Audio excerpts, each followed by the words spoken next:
You're very welcome to the Irish Political Roundup with me, Roisin the Cleric. And me, Paul Brophy. And this evening, Roisin, we're joined by our American correspondent, Adam DeRito. Pleasure to be back, guys. Adam, so much is going on in America, internationally, here in Ireland and America, America and the whole world. The inauguration, and you've got lots to tell us on that. And there's so much, so let's just dive on in. And before we start, Adam, do you have anything at 5:15 tonight, Irish time? President Donald J. Trump um, tweeted that they had a deal done with American hostages, and they would be getting back, and they would be released soon. Do you have anything on that? I know it's just moments ago. You might not have been on X or been on the Livewise, but a deal has done with the hostages. Yeah, so actually, at least from my data that I'm collecting now, the hostages were released and a ceasefire agreement was made with Hamas and Israel. So that's a big deal for us. It also shows what happens when you actually use the full weight and threat of the American military. Most people are going to comply and not mess with that. So when Donald Trump said there's going to be hell to pay if you don't release those hostages before the inauguration, I'm pretty sure Hamas took that seriously because the last time he made that threat in Syria back in 2017, we obliterated Syria in less than 90 days. And it was very effective against ISIS, right? So I know those terrorist groups very well. I unfortunately had to counter them on my deployment overseas, and they made the smart decision to actually abide by some type of peace agreement, and now we can get back to rebuilding that area. So. Talking about ISIS and President Donald J. Trump, I remember, I think it's about in 2020 or 2021, I was listening to a podcast and I was out power hosing my back. And I remember listening to a podcast, and President Donald Trump was over in Iraq, and he said to, I think the general, that I stand to be corrected on this, but his name was Raising Cane. And he said, well, how do we solve this problem? And he said, I can have this done in weeks. And he said, I will come at them from every angle. And Yep. I remember that podcast. And he said, well, how come they haven't done it? And because the the former government were not listening to the military in how to do a military operation. And that's Correct. exactly President Donald Trump. He obliterated ISIS, and he the war, and then look what's happened now. As soon as he's going into his inauguration, the hostages are freed. Yes, and that's 100% correct. So when General Mattis was the Secretary of Defense back then, he made a policy to eliminate ISIS, and that was to not televise anything, not put it on social media, just put them back into the Stone Age. And he did that. We got to watch a lot of those operations from above, so to speak, and it was extremely effective. Unfortunately, when the election changed in 2020, there was a lot more bureaucracy, a lot more weak military leaders in the American military, and that's something I experienced on my deployment between 20 and 21, was the fact that in order to get a strike package approved, we had to get approval from the President of the United States. Colonels and one-star generals were not allowed to make decisions on the ground. So you saw the massive switch between 2016 and 2020, and then from 2020 to 2024, with the failure of the evacuation of Afghanistan, the status of forces agreement within Iraq. So you're seeing that policy change, and most military militia groups that oppose the United States in the Middle East knew that they could get away with a lot with the Biden administration, but they know, due to their previous experiences between 2016 and 2020, that opposing Donald Trump and not taking his word seriously when it comes to military action was definitely something to be afraid of. And we have definitely seen that and its effectiveness today, with the hostages being released in Israel, and hopefully a ceasefire agreement that's going to be upheld between Israel and Hamas, and hopefully peace in the Middle East moving forward. And before we move on and moving away from the United States military, look what happened when Biden administration came back in 2020. What happened to Afghanistan and all the equipment and military equipment that was just left behind, and civilians left behind in Afghanistan? Well, that was an absolute embarrassment. I was personally involved in the evacuation. My teams and I got 36 people out, one of them being my classmates from the Air Force Academy and his family. So I actually have one of the last unpublished pictures of that group of Marines before Abbey Gate blew and killed those 12 Marines and one soldier. So it was an absolute tragedy that did not have to happen. And that exact situation is a perfect example of why not listening to your commanders on the ground is so critically important. The Biden administration and the commanding generals in that area did not listen to the enlisted members, senior NCOs, and junior officers on the ground. And there was a tragic loss of life. Dozens of infants were thrown over the balls into constant tier wire, which was not publicized. Hundreds of civilians were executed and murdered. Women were raped and enslaved by the Taliban immediately after. And it was an absolute embarrassment for the American military when that never had to happen. The American military was more than capable of evacuating that strategically and correctly the way Donald Trump had laid it out. But the Biden administration threw it under the bus completely to the point where we had people falling out of cargo planes and impacting the runway from hundreds of feet in the air. And I'm very happy to see that Pete Hegseth went through his appointment very well yesterday with the Senate Armed Services Committee. And it looks like he is going to make it through. And his main objective is to make our military strong again, to right the wrongs of the past, to reinstate all the members that were kicked out from the COVID vaccination debacle, and to ensure that we have great tactical and strategical thinkers in our military that are focused on winning wars and not appeasing the bureaucracy. And Pete Hegseth, am I pronouncing that right? Pete Hegseth. Hegseth. I was watching yesterday, and he was in the senators. It was in the Irish headline today, where it said on X. I retweeted, and it said the hook in the headline was Pete Hegseth clashes with American senators, and I went, no. I said, Pete Hegseth was calm, cool, and collective. I said, but it was the senators who actually couldn't even get their facts right, fake news, facts right, when she referred to Pete Hegseth as a general, and the whole room erupted and laughed. And he said, I'm not a general. No, exactly. Pete Hegseth, although, his main hook that the media tries to spin and twist is that he had a consensual sexual relationship with a woman like over 10 years ago while he was working for Fox, and he did not know that woman was actively cheating on her husband and her children and her family, and they were in the same hotel. Yes. That woman went back to Pete Hegseth's room voluntarily and did not come back to her own husband and family until the next morning. And when her husband found out that she was cheating on him, she then filed sexual assault claims in order to try to cover her misdeeds up. And that is why Pete had the NDA signed, because he was working for Fox at the time, which is pretty standard procedure in corporate media outlets. And I'm sure he was embarrassed at his misgivings at the time, but that does not mean that disqualifies him from his experience as a combat veteran, as an officer in Afghanistan and Iraq. He has been a huge advocate for reform of the VA, the Veterans Administration here in the United States. And he, like I said, he wants to put leaders in positions of power that are good tactical and strategic thinkers. And that is the biggest failure in our military currently, is that every single service chief in charge of every branch of our military, from the Air Force, the Army, the Marine Corps, the Navy, the Space Force, the Coast Guard, they are absolutely failing their troops. It's an embarrassment working for some of these people, where we have the best of the worst in command of the world's most powerful and effective military. And it is a breath of fresh air to see Pete Hegseth come in. And that thing you mentioned about Senator Elizabeth Warren, yes. One of the changes that Pete Hegseth wants to make is that no general in the U.S. military can serve in a position or have a civilian job in the defense contracting industry or for any major general contractor for the U.S. military for at least 10 years. I think that's a great move. That's the equivalent to not letting senators do stock trades while they're serving as members of Congress. And Elizabeth Warren tried to say that, well, you're not exempting yourself from that policy, even though you want to mandate this policy. And you want to exclude general officers from being able to serve, but why won't you do that for yourself? And he said, well, ma'am, I'm not a general. And that was a great thing. So it just shows that there's such a disconnect with these liberal-minded women in members of Congress and the Senate that are so focused on wokeism and enforcing the wrong policies in our military that it detracts from the strategic role of our military, and that is to implement the strategic and national initiatives of the United States internationally to maintain our allies, our trade interests, and the protection of the American people. And that is exactly, and he is such a he is a former military, and was so well respected, and it's so good that, that there is a man in that role who has a military background.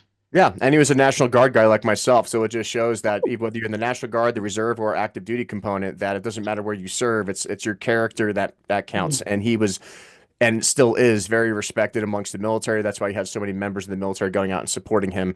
And we wish him the best, and hopefully he'll be able to serve under Donald Trump's cabinet officially. So. Yeah. And as a Uh, military mom myself, I can appreciate that it takes a lot of respect to actually be a leader. There's a difference of being someone in charge and being a leader, and that's where you bring people with you. Yeah, our current Secretary of Defense had no problem kicking out thousands of service members over a COVID vaccine, weakening every branch of Yeah. our military, wearing a mask and a face shield, and then presenting himself with his own Silver Star, which you need a lot of valor and courage to get appointed a Silver Star. And he had his friend, who was also a West Point graduate, sign him a Silver Star for participating in the war in Iraq. That man did not earn that Silver Star.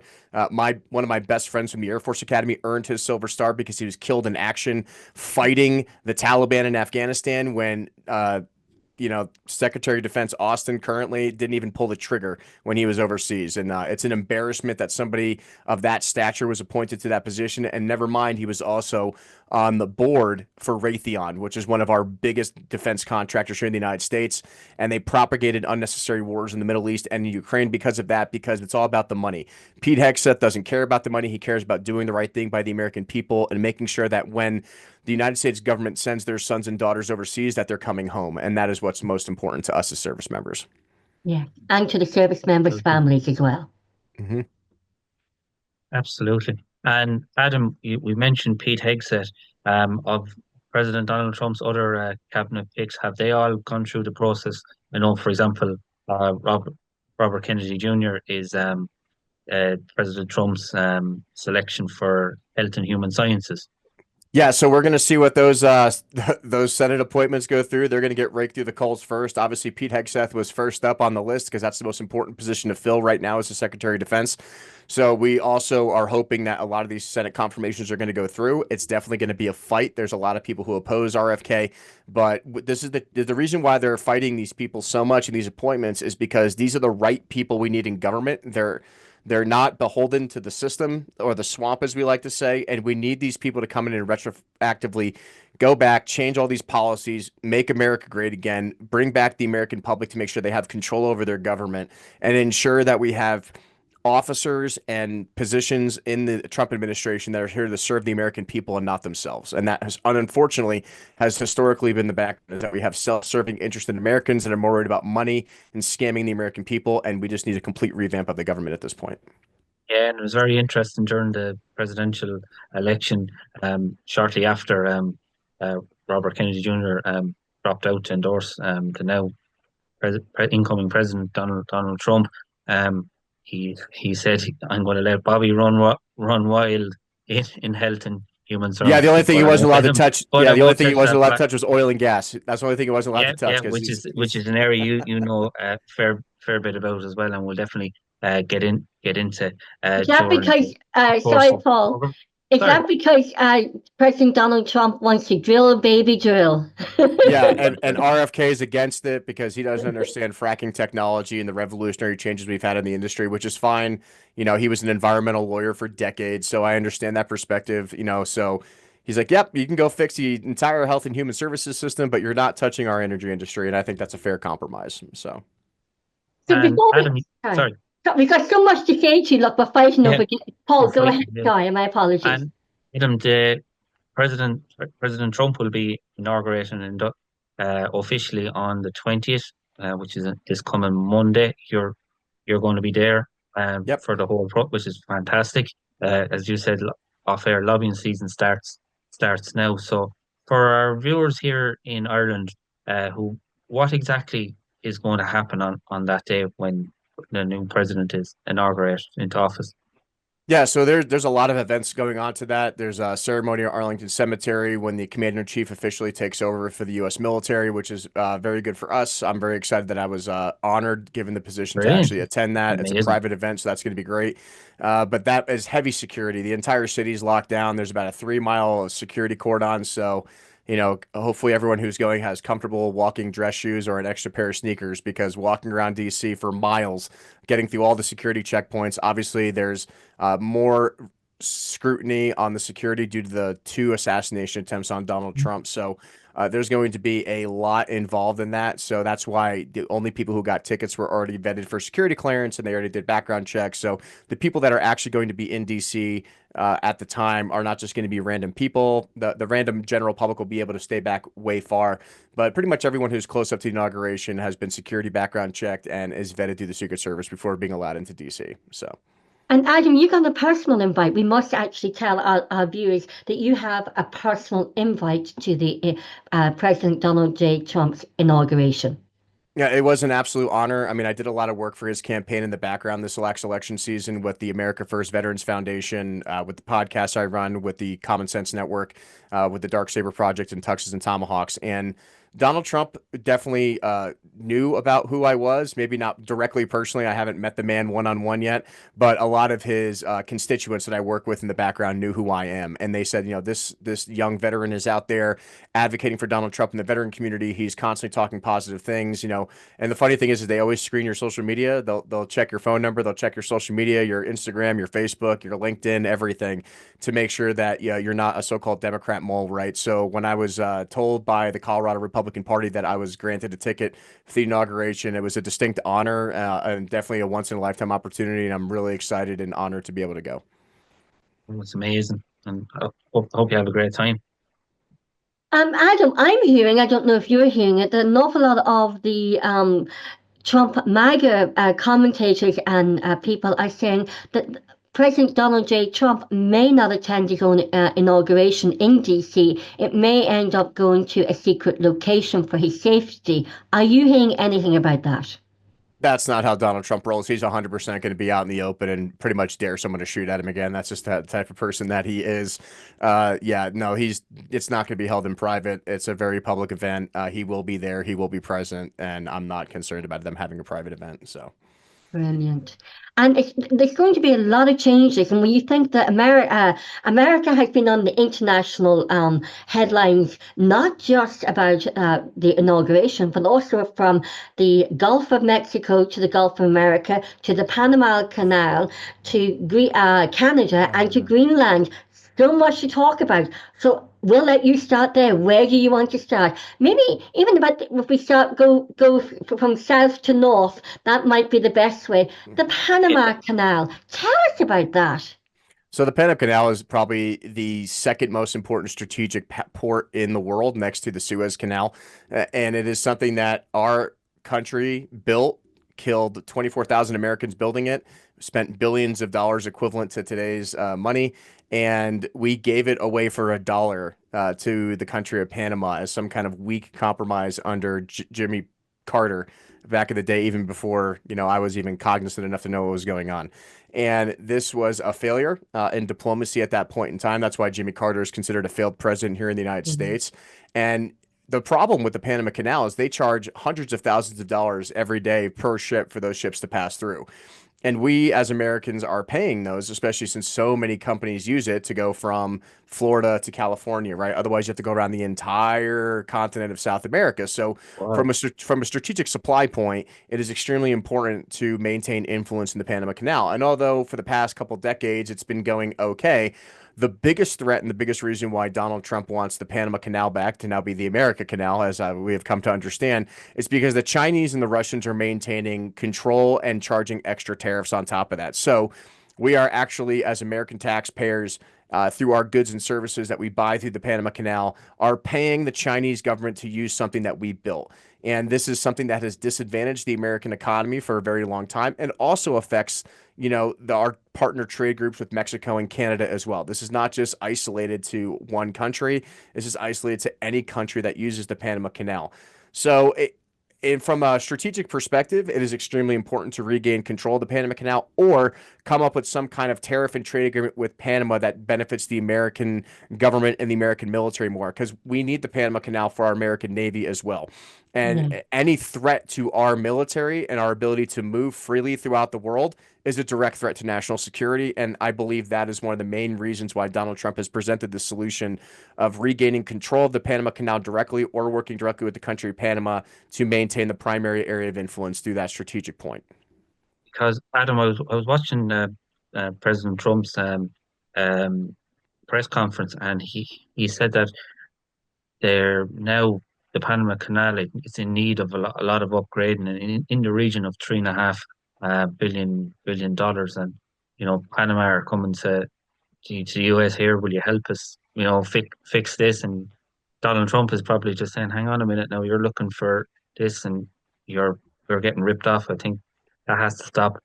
Yeah, it's a great argument. It's like, why would we give you $3.5 billion if it could just be ours and we'll run it and, pay you maybe a rental fee or something like that, right? That's cheaper for us to do. But yeah, Panama as a country, it's not obviously a strategic strong country. They don't have much of a military. We did an airborne operation and invaded that country back in the 80s, so it's not like the first time we've done this, right? And unfortunately, also the main security risk is that not only next to China and Russia controlling influence there, it's the drug cartels coming in from South America and into Mexico and all those other South American countries, right? So reducing the amount of fentanyl supply into the United States, cocaine and everything else, controlling the Panama Canal is actually supporting the health and safety of our citizens here as well. Yeah, that can only uh, be a good thing. And another place that has been mentioned as well. I suppose we started in the Panama Canal Ocean. Will we go up to Gulf of Mexico, Yeah, it Gulf Gulf of of should be the Gulf. America. Yeah, Gulf of Gulf of America now. America? We're just Sorry. going to go with that. I mean, Mexico's not going to try to do anything about that. It's just a strategic naming thing.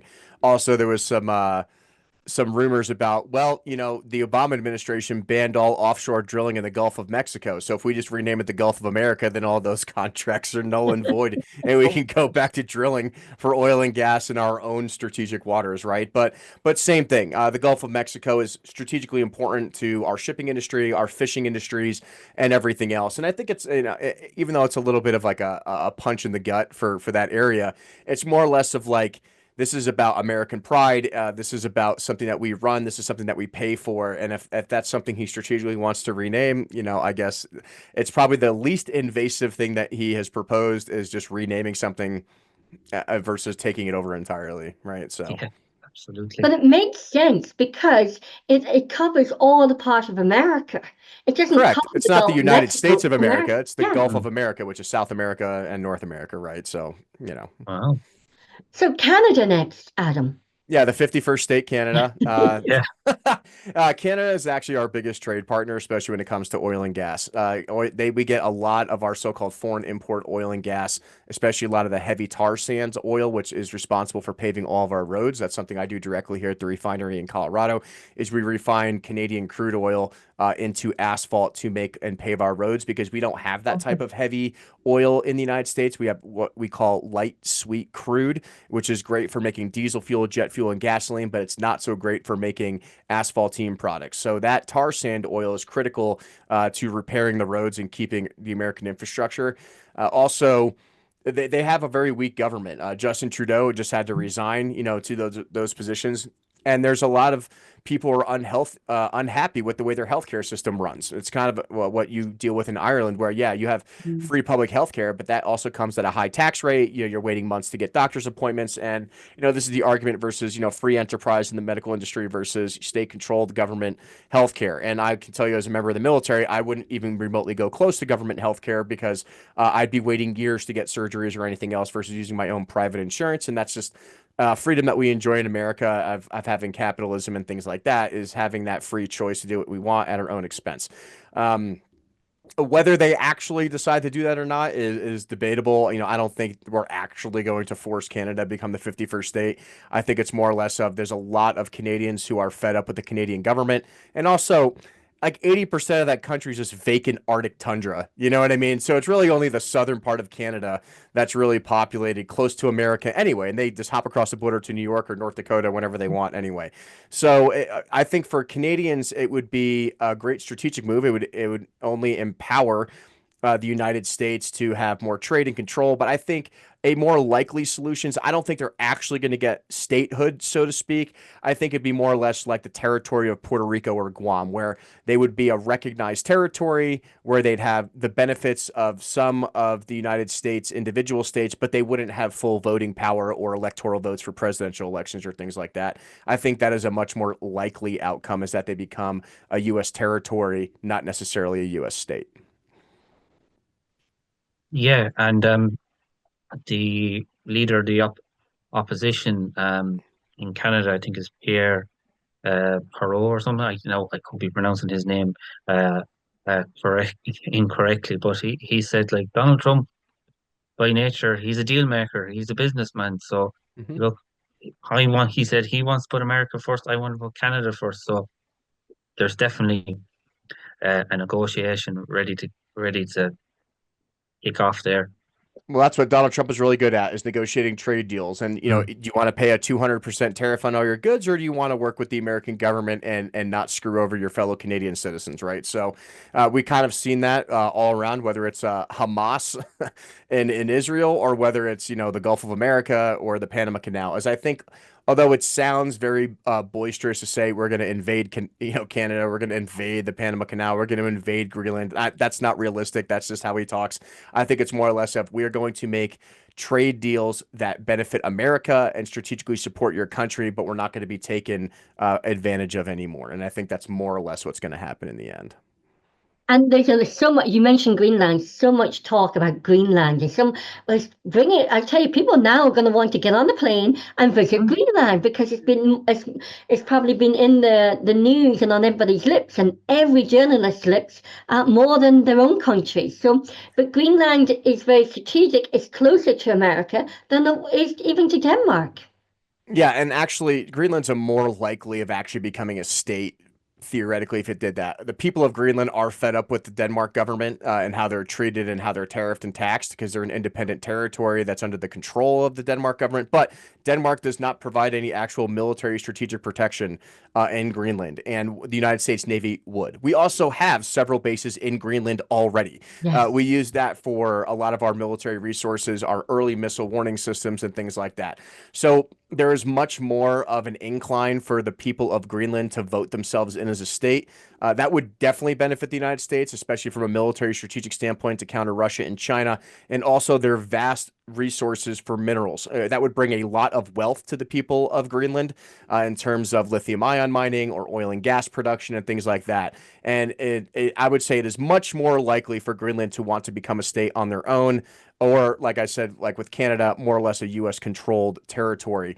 And leaving the Denmark area of influence, because, like I said, they're not providing any strategic or economic benefit that the United States could. So, Yeah, and the Prime Minister of Greenland has come out and said that he wants to speak with Donald Trump when he takes office. So that's a I don't sign that blame them. It's cold something up is going there, to happen. so might as well It get is very something out of cold. it. Yeah, absolutely. Well, I think everyone wants to have a conversation or and a meeting with President Donald J. Trump, and even the our own very own Irish, with Taoiseach, who is Mhm. now going to be with the program for government and the talks for the Irish government, is going to be, looks like he's going to get the foreign affairs and trade. And I'm going to share with something. I'm going to get this up straight with in the paper today. And is it up? I had it up. And where it was talking about today was that the I've got it here. Can I share this? My whole thing today on Twitter on share, and it just shows you but the whole transformation and change from the Irish Taoiseach who was, and the Yeah. Irish, this is Simon Harris, Taoiseach, until the full change of government, where he will be going as what's this going down? Oh yeah. So in the Irish Yeah. Independent, Simon Harris will be given a tough new role of heading up the next government's response to U.S. President-elect Donald Trump threat to trade and foreign investment. The incoming Taoiseach will have to beef up a role as Foreign Affairs Minister with International Trade added on. But Adam, as you've always said, it's not about tariffs, it's not about negative sensationalism headlines or column inches. It is about trade negotiation. Correct. Yeah, this is Donald Trump's main tactic. Like, he's not afraid to use military influence. That's a last resort, but more or less is making common sense decisions that make sense for our economy as well as our partner nation or ally that wants to work with us. But the problem is in the past, as we've given too many relenting acquisitions back to our so-called allies or people trying to take advantage of us.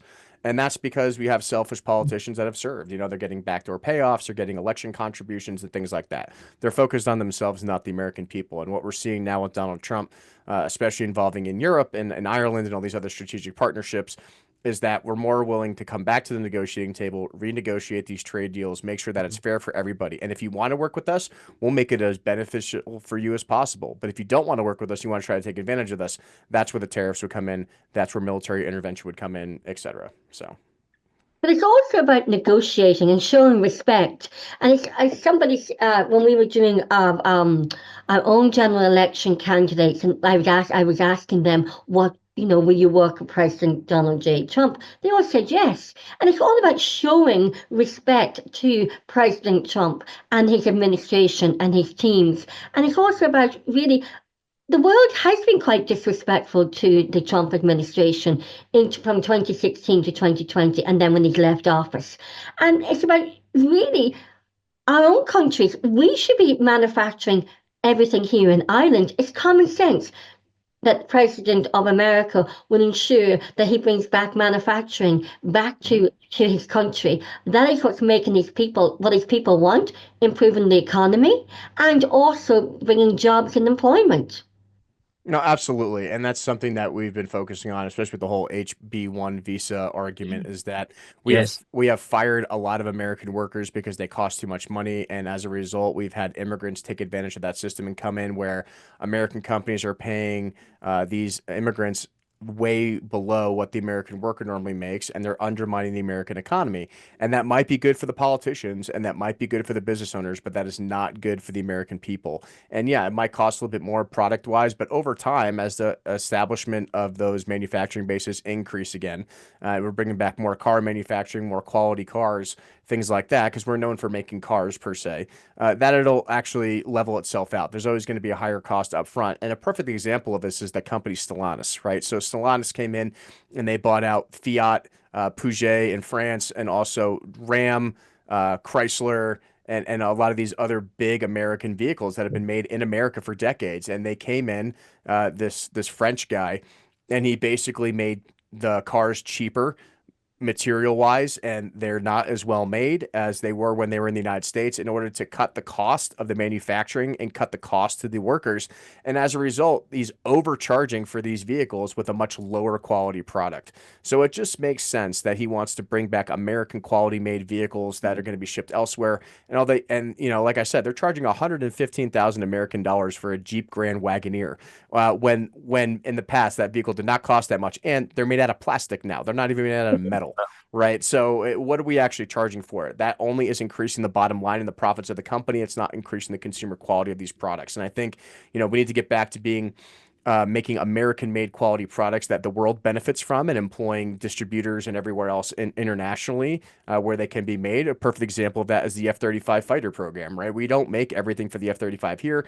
We have joint agreements in Europe where different parts and everything are made in the UK, and collectively they get to enjoy having the F-35 as part of their Air Force as well. So we can see that there can be an American-made product that we can work strategically with our allies on to develop a great product, and also keeping the wages higher for all those workers at the same time, versus just undermining the American or international consumer with a poorer quality product. So, and I suppose this all comes back to President Donald Trump. He, he's fed up of America getting ripped off, and as a consequence, that has led to large levels of debt.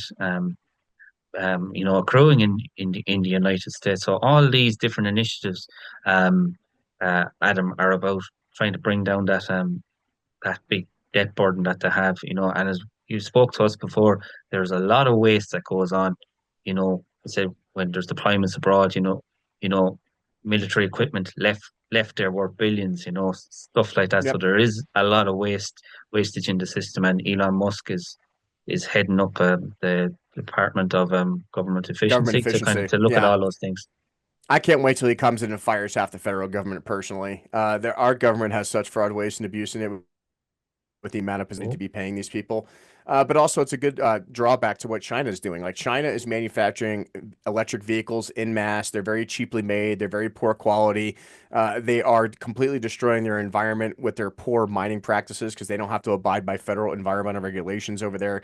And yeah, it sounds great to a consumer that wants a cheap product. But like I said, would you rather buy 10 crappy electric cars in your lifetime or one? You know what I mean? And that's why Tesla and some of these other electric vehicle manufacturers, even BMW and Mercedes, have come out with really high quality electric vehicles in Germany and stuff like that. It's all about bringing back quality, not destroying our environment. And, as much as I am a pro advocate for oil and gas, I'm not necessarily opposed to common sense renewable energy integration into our ecosystem. But if we're just developing cheaply made, poorly made products at the expense of enslaving millions of people for low wages in other countries like Malaysia and China and the Philippines, is that really benefiting the whole entirety of humanity? Is that really expressing justice and wage labor laws, of what America stands for on the international scale? And I believe as Americans, under the direction of Donald Trump, it is our duty to ensure that freedom and democracy and the freedom of movement and the freedom of labor and choice in life can be expressed in these countries, and then not under the constant dictatorial thumb, so to speak, of communistic governments that are more worried about trying to outproduce America or its allies in making a quality product to further the human race. And Adam, we brought it back to Ireland. We went from Panama, the Gulf of America, Mexico. We went then up to Canada and then Greenland, and then we talked about the relationship between the impending and new relationship between Ireland and America. With we have our new government. Talks of a government has just been finalised this morning, and our new government will. The Dáil will reconvene, Paul, won't it, on the 22nd It'll reconvene the 22nd, and Micheál Martin will be elected. Taoiseach, and Fianna Fáil and Fine Gael will form a government with the regional independents. So, and all that was, as Roisin showed us there in the paper, Simon Harris is going to be the next Minister for Foreign Affairs, with a big emphasis on trade as well. And defence forces. Well, we certainly hope so. And also, Adam, but what's going to be really interesting from my point of view is, and I'm curious, the new ambassador, new American ambassador to Ireland, Edward Walsh. And the Walsh where we are living is a very Kilkenny name. So it'd be interesting to see if he has a Kilkenny connection. So would be interesting. Wouldn't it? Because here in Ireland, each county has names, and it's all related to counties. You can nearly tell where somebody's from if they have relations by their name. But what can you tell us about America's new ambassador to Ireland? Yeah, so the interesting thing about ambassadors, minus I think one or two countries, I think like maybe minus Greece and France, most ambassadors are actually responsible for all their own finances when they're appointed to those positions. It's not a fully government paid position. So normally ambassadors are very wealthy people that are connected with the government. Yes, and the reason for that is because there are some things you have to do as an ambassador that kind of go outside what we would call governmental ethics, right? And that means like hosting parties, inviting government officials over your house. Well, obviously you're trying to gain friends and influence, and under the Foreign Relations Act, it's slightly illegal to make it look like you're paying off, business owners or something in another country in order to work with you, right? So the way they get around that is, well, you have an official government appointed position, but we're not paying for any of this. You are, right? And that way it gets around the American taxpayer paying for foreign influence campaigns, because that's your job as an ambassador, whether people like to admit it Okay. or not. Your job is to make sure we have friendly relationships with this country, whether that's some business deals or manufacturing deals, whatever else it is. But you don't want it to come off as if the federal government is paying this person to do that, right? So I said, I think France is actually a paid position. Greece is a paid position, but in most countries, ambassadors are unpaid positions. They're appointed positions.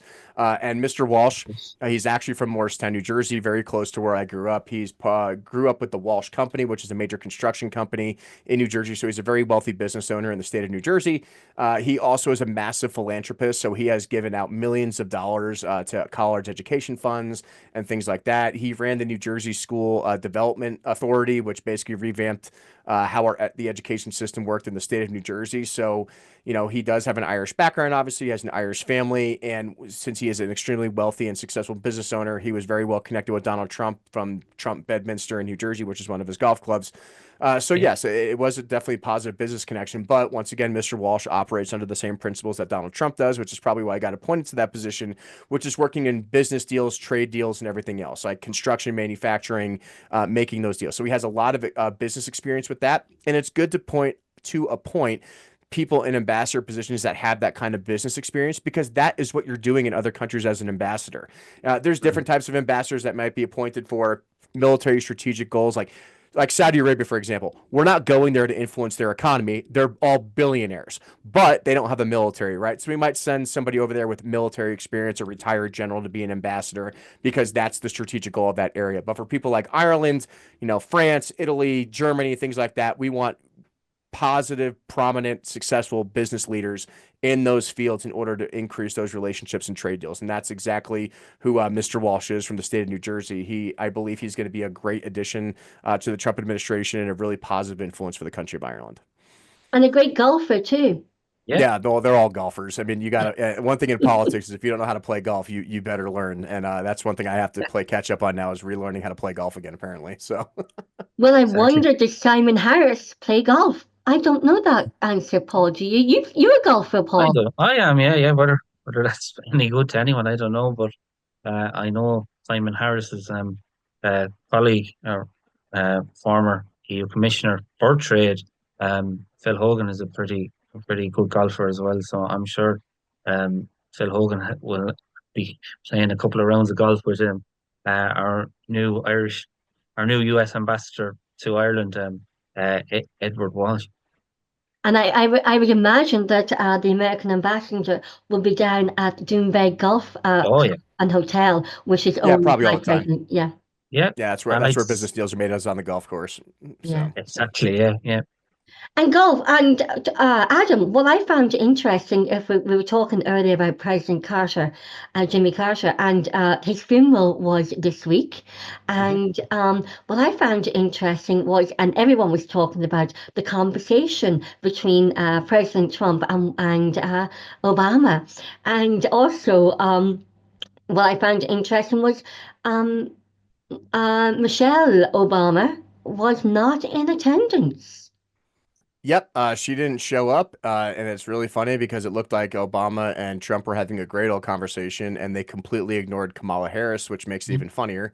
But yeah, I think people are finally accepting the fact that Kamala Harris completely destroyed the Democratic Party and any chances of them winning any election anytime soon, because of the way they behaved, the way they acted, the way they basically lied to the American people, the blocking of social media.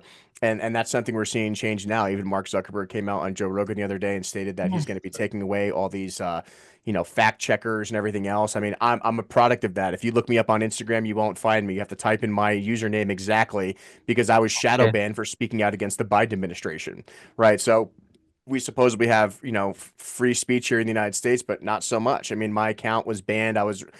And I wasn't even saying anything bad. I was just reposting news articles that were the truth. But no, the Meta group came in and they censored a lot of factual information from conservatives, and as a result, it really made the American people mad. Even people who don't participate in government as much as I do, right? But when you can't even speak out against your own president, that's what Venezuela does. That's not what the United States does, right? So I am really hopeful that there's going to be a massive change in social media content and Americans and people around the world to be able to express their ideas. And I think Trump winning this election was critical for that to happen. If he did not win, we would still be living in a heavily censored world. And I'm excited to see all those changes moving forward. So, Yeah, And and sorry, do you want to go ahead, Rose? no, go ahead, go Oh ahead. yeah, it's interesting you brought up the Democrats. I was just reading there recently, um, Adam, that two Democratic representatives have actually crossed the floor and have joined the Republican Party, which increases the Republican majority in Congress as well. So it's just is that another symptom of the Democrats being kind of, you know, well, yeah, I mean, in a very bad state? when you're lied to for years about the progressive movement that your party's supposed to be making, and actually you're censoring the American people more and restricting more freedoms, that's not what the Democratic Party initially was formed for, right? And we're seeing that these progressive ideas, whether it's transgender ideology, school choice, destroying the nuclear family, about moms and dads having kids and not progressing these ideas, you're going to destroy your culture and your society, Yeah. right? We're seeing this in Europe right now, especially in your country and especially in England, where they are losing their culture, they're losing their Mm, buildings, they're mm, losing what makes Ireland great or what makes Germany great. Is because we have all these illegal migrants coming in and completely destroying their culture and then claiming racism if you don't agree with them. And that's, I don't want to see that happen to America either, but we're seeing that. I mean, we have violent Venezuelan gangs killing American citizens, taking over apartment complexes here just in the state of Colorado. And I cannot wait. Actually, it was funny. I had a meeting with the county sheriff this morning, Steve Reams, out here in Weld County, and he had a personal phone conversation with Tom Holman, who's the now appointed border czar under President Trump. And one of their first state focuses is going to be the state of Colorado. They're going to come in and start arresting these people and start moving these people out, because I am all for legal immigration. That's what makes America great, is the constant meshing of ideas from different cultures. But if you're not willing to assimilate to our values and our constitution, even though you might be from another country, and you want to bring your country over here, like Somalia and Dearborn, Michigan, well, you're not welcome here. It's great that you want to be an American, but come here with the desire to change from your restrictive cultures that are kind of try to destroy, a Judeo-Christian valued society and everything else. And I'm hoping that this is really going to change those things and also send a message to European countries and their governments to start doing the same, that preserving your churches and your cultures and your history is so important. Because if mm. everyone's the same, why would I want to go visit Ireland? No, I want Yeah. to go visit Ireland because I want to see the castles and I want to go see what Ireland is about. I don't want to go visit Ireland to just go be in some generic, grayed out country where there's all these people from everywhere that they have no individual affiliation with a culture specifically, right? But I'm hoping that the election of Donald Trump is really going to change the world perspective on this, and that we start, putting evil people and criminal aliens in jail and putting them back to their countries. Because if they were so focused on changing their lives and everything could be so great, well, why didn't you do it in your own country, right? Exactly. And I grew up abroad. My father worked for oil companies, same background as you possibly, but my father worked for oil companies, and we lived in Africa and the Middle East. And when we lived in Saudi Arabia, I had to live by the American rules, and not the Yep. American, the Saudi Arabian culture and the law and the Yeah, it's a fun rules. time, right? Yeah, and I had to, although I would say we had the best life and everything else, but that was because we lived within the expat community, and they're Right. mostly all Americans too. But we had a great life because we lived within compounds, and I used to visit Aramco, the Aramco Yep. compound, because they had a pony club team, and I used to be on the pony club team from Riyadh. And so when you go to other countries, there's different cultures, and that's what I'm noticing, and that is what Ireland have a big issue with, is that they're trying to erase our culture. It's not that the immigrants are coming; it's erase our culture, Yep. change our culture. And what I have noticed is really good, the President Trump, when he was the only leader in the world to actually start talking out about the transgender ideology and men and women's sports. I've noticed Yeah. since the election, there's a change in Ireland now, and the tide is changing, and people are saying no, and they are sort of there's a backlash now against the pro-transgender ideology, especially on children. And here in Ireland, we have a very severe transgender ideology within the school curriculum. Right, and that needs to change, Yeah. right? It's horrific that parents are allowing men and women under the age of 18 to mutilate themselves and to medicate themselves and destroy their own bodies of what God gave them, right? It's absolutely horrific. It is a progressive ideology under liberalism that is destructive to cultures. If you want to destroy your culture, then take away your ability to reproduce, Yeah. right? I mean, that's one way of doing Fair it, point. right?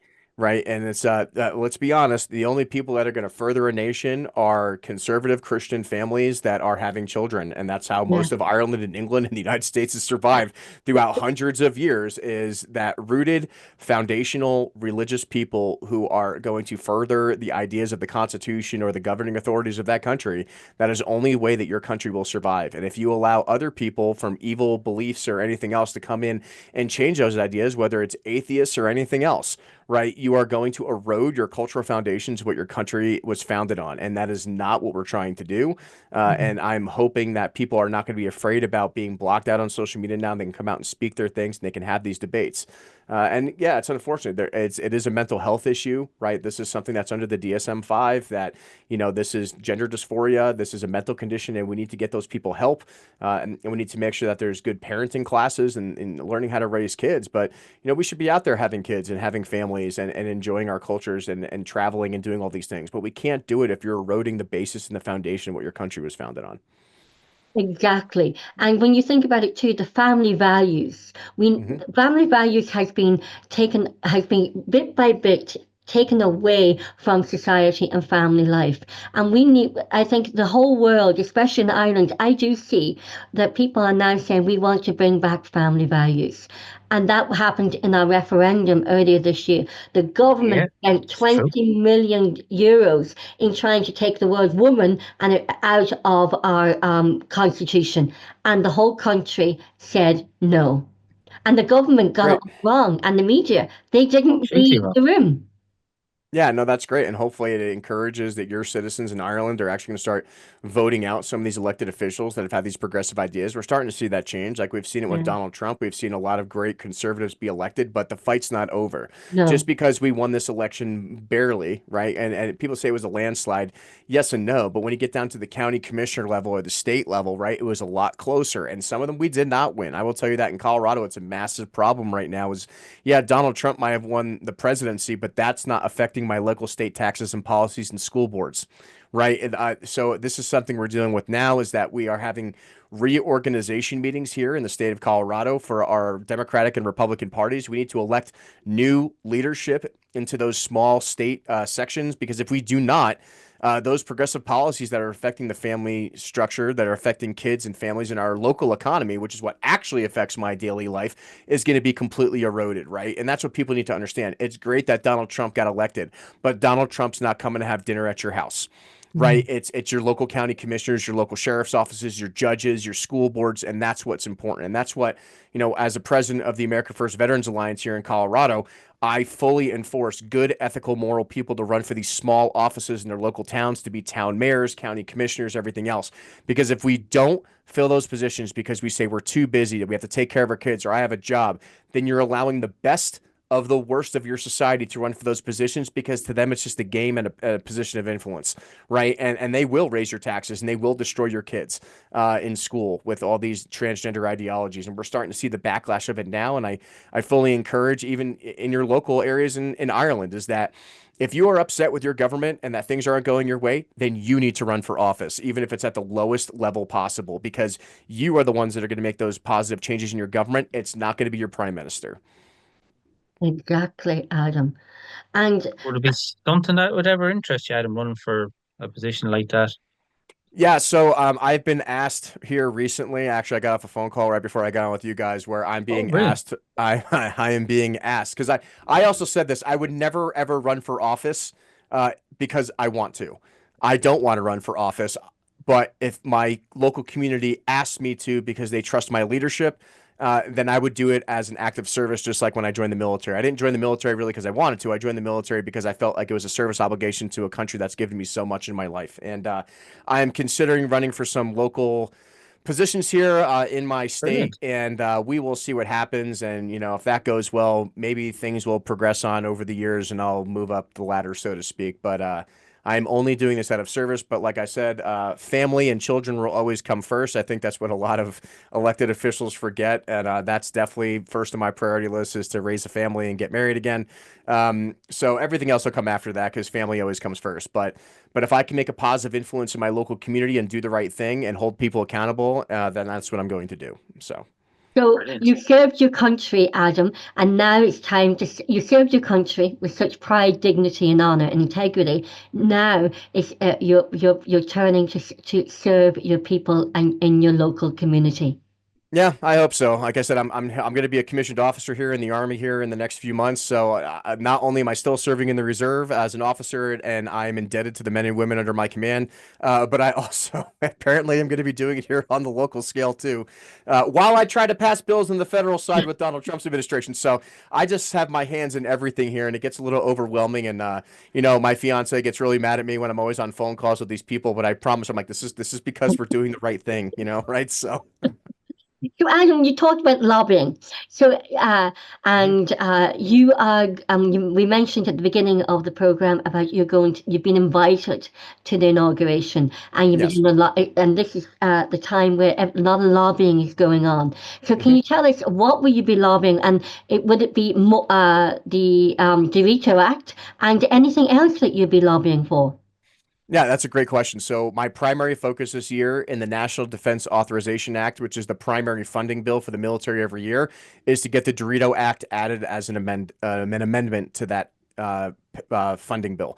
So, the DeRito Act ensures that it is illegal for any military commanders, non-commissioned officers, or military personnel to falsify mental health records in retaliation for reporting sexual assault, harassment, or misconduct. So, that is something we want to get past, and also for them not to be beholden just to the military justice system, but so that they can be charged criminally in federal court. So that way there's actual accountability, and people are encouraged to do the right thing and not just be subjected to the giant military bureaucracy as it exists. So that is my primary focus this year with the DeRito Act, is to get that passed. That's what I'll be starting in DC tomorrow. Apparently, that's what I'll be doing that. And on the local side, what I'm very focused on is bringing back the concept of drill, baby, drill back to the state of Colorado. We lost a lot of energy production here under the Biden administration. That's why I actually had to change jobs. And on the local side, with the local state senators, the local state representatives, the local county commissioners, is that I am working on bringing back positive energy reform to the state of Colorado as a chief operator at the refinery here, and as a board member for the Colorado Hispanic Republicans, and bringing in the Latino votes in order to make sure that we're bringing back tens of thousands of jobs to Colorado, that we become an independent energy producing state again. And that way we are supplying the world with the energy that they need, that we're paving the roads that we need to, and that we're doing so in an environmentally responsible way that will increase the health and safety of everyone around, versus pushing these green energy initiatives, which have done nothing but destroy our local energy economy. Okay. Wow, that sounds brilliant. And Adam, we've come up to nearly the hour, so we know how busy you are, and you're probably going on to another podcast or lobbying something or talking to I someone. got to pack my suitcase. Actually, I have to finish packing so I can leave You're tomorrow. hopping on the plane to the inauguration. Yep. What better? Next, will you come on and tell us after maybe in a couple of weeks' time after the inauguration? What happened, who you met, and maybe give us an update on everything, because that's going to be very interesting. Because I did also listen to President Donald Trump was asked in a press conference, how long would it take for him to start getting things done? Because usually after the inauguration you have parties, and going from the inauguration party to other parties, and but he said within 2 hours. So I would imagine, Hell yeah. yeah, I And the would. reason why he's trying to get all these appointments done right now is to prevent the Democrats from stopping him. Like day one, hopefully there's going to be some changes. And yeah, absolutely. You're going to get all the tuxedo pictures. You'll see them all over my social media when I'm out there. And I'm more than happy to come on here in a few weeks after the Brilliant. inauguration, discuss and debrief you guys and all the behind the scenes stuff that was going on in Mm. DC, because you only see like 1% of what's going on For TV. sure. There's a lot going on behind the scenes, and I am so excited. I'm going to be meeting with a lot of different congressmen and senators while I'm out there, going to their different events and fundraisers and things like that. Because keep in mind, yes, it is It is the presidential inauguration, but this is also a giant opportunity for fundraising for the Republican Party, right? There's, Yeah. all these fundraisers and galas and balls going on at the same time, and they're all fundraisers for those positions of power. So I'm glad to be a part of that. I'm excited about it. I'm very excited to continue working with the Trump administration. The fact that I'm in some type of low tier trusted position, but they trust me to do the right thing and have an influence in my community. And I'm happy to serve the president of the United States, and I can't be more excited and honored to be a part of this massive historic event. So, And Yeah. I think it's going to be very interesting to see the First Lady, Melania Trump. I think she's an absolutely beautiful woman. I think she's um, a great role model, especially for children and for women, but also for Americans. And I'm interested to see what she'll wear. The last time she wore a beautiful dress in the color of Tiffany blue. So I'm wondering what she will be wearing this time, just as a woman. I know it sounds very, very, She's very, she's a very, showstopper. Melania is amazing. She's a showstopper. She's a beautiful first lady. She's so smart. She's so elegant. I mean, the lady speaks like 5 different languages, right? So I am very excited that she's going to be back in the White House, showing that femininity is yeah. not something to be shied away from. That hopefully it encourages young American women to want to work hard in their life, so that way they can contribute to their communities as much as Melania does to her philanthropy and all her foundations that she runs. But I am so excited for the Trump family to be back in office. I am so excited for this country to start changing things and for us to have a positive influence with our allies like Ireland around the world. So Well, Adam, thank Wow. you so much. Adam DeRito, our Irish political roundup American commentator, and thank you so much for taking the time. It's always such a pleasure to have you on here with Paul and myself here on the Irish political roundup. And we'll finish off. Paul and I have great news because we also got media accreditation for our for Leinster House, which is our government buildings, which was a shock to us. We applied for congratulations. That's amazing. yeah. And for a Thank you. small YouTube channel, Adam, we applied for it, didn't think we would get it. And I think we were more shocked that when we got the email saying, yeah, we have accreditation. That's what I always tell people is, what? It can't hurt to ask. Just like when I started getting That's involved it. and when I started getting involved in politics, I'm like, I'm literally a nobody, just starting to show up to meetings. And next thing I know, I'm getting invited to the president's house. So sometimes you You know, just got to ask, and you just got to keep asking and being annoying. And sometimes it works out for you. So Exactly. And absolutely. yeah. So, Adam DeRito, we really look forward to talking to you in a couple of weeks' time when you come back and tell us about everything behind the scenes of the inauguration and what other new, exciting, and national and international things President Donald Trump and the Trump administration are doing. And I wait with great anticipation. I'm really looking forward to it. I'll see you guys in a few weeks. Thanks Thank for you. coming on, Adam.